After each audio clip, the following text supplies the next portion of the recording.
কাঁচা আম শেষ হয়ে যাওয়ার আগে টক ঝাল মিষ্টি আমের আচার বানিয়ে নিলাম। এই আচারটা কিন্তু খিচুড়ি অথবা পোলাওয়ের সাথে খেতে কিন্তু অনেক বেশি মজার হয়। একবার বানিয়ে 1 বছরের বেশি সময় সংরক্ষণ করে খেতে পারবেন। আমের আচার বানানোর জন্য এখানে 3 কেজি পরিমাণ আম নিয়েছি, আর আমগুলোকে আমি একটু ছোট সাইজ করে কেটে নিয়েছি। আপনারা আপনাদের পছন্দ অনুযায়ী টুকরো করে কেটে নেবেন। সাথে দিয়ে দিলাম লবণ আর হলুদের গুঁড়া। হলুদের গুঁড়া আর লবণ ভালো মতো আমের সাথে মিশিয়ে নিচ্ছি। এরপরে 5 মিনিট এভাবে করে রেখে দিব। 5 মিনিট পরে আমি আমগুলো একটা ডালার মধ্যে নিয়ে নিচ্ছি। এই আমের টুকরোগুলো আমি একদিন রোদে শুকাবো, এতে করে কিন্তু আমটা একটু শক্ত হবে আর আচারটা কিন্তু ভালো হবে এভাবে তৈরি করলে। নিয়ে নিলাম 6টি শুকনা মরিচ। মরিচটা আমি টেলে নিচ্ছি। মরিচটা টেলে নেওয়া হয়ে গেলে একটা সাইড করে দিচ্ছি। আর এখানে দিয়ে দিব 1 টেবিল চামচ পরিমাণ পাঁচফোড়ন। পাঁচফোড়নটাও ভেজে নিব। পাঁচফোড়ন ভাজতে কিন্তু বেশি সময় লাগবে না, তাই অল্প আঁচে ভেজে নিতে হবে। এখন কিন্তু ভেজে নেওয়া হয়ে গেছে। এবার আমি চুলাটা বন্ধ করে এগুলো হালকা ঠান্ডা করে গুঁড়া করে নিব।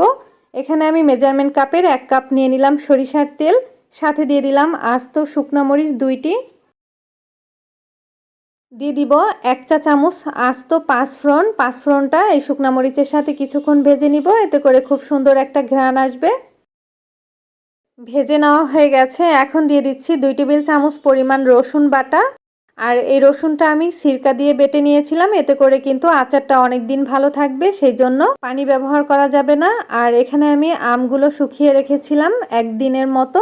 আমটা যখন ভালো মতো শুকিয়ে গেছে তখন আমি আচার বানিয়ে নিয়েছি। অবশ্যই চেষ্টা করবেন রোদে আম শুকিয়ে নেওয়ার জন্য।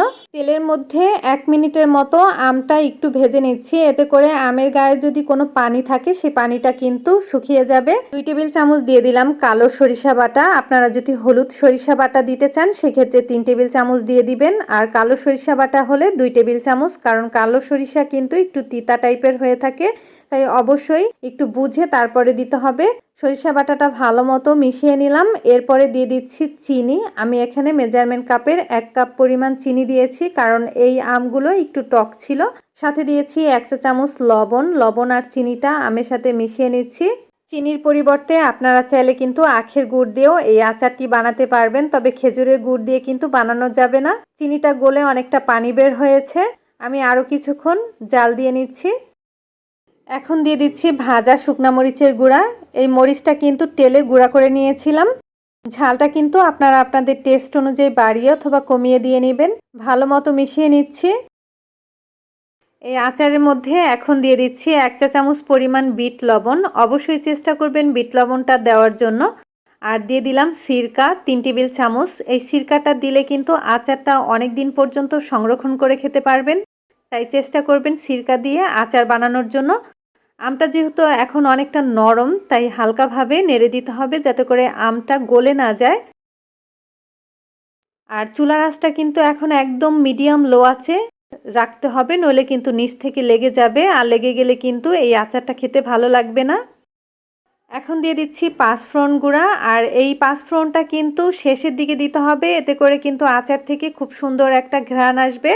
পাঁচফোড়নের গুঁড়াটা আমের আচারের সাথে ভালো মতো মিশিয়ে দিচ্ছি। আর এখন কিন্তু আমের আচারটা 2 থেকে 3 মিনিট জাল দিব, এর থেকে বেশি জাল দিব না। দেখুন আমের আচারটা কিন্তু এখন পুরোপুরি হয়ে গেছে। আমি এবার চুলাটা বন্ধ করে দিব। চুলাটা বন্ধ হয়ে যাওয়ার পরে এই চুলা থেকে নামিয়ে একটা সাইডে আচারটা রেখে দিব।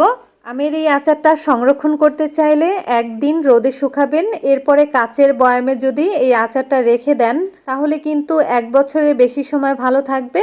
তবে অবশ্যই ফ্রিজের নর্মাল সাইডে এই আচারটি রেখে তারপরে সংরক্ষণ করবেন। এই আচার খিচুড়ি দিয়ে খেতে কিন্তু অনেক বেশি মজার হয়। আমার রেসিপি ফলো করে বাসায় তৈরি করবেন। আশা করছি ভিডিও ভালো লেগেছে। ভালো লাগলে অবশ্যই শেয়ার করবেন। আজ এখানেই বিদায় নিচ্ছি। আল্লাহ হাফেজ।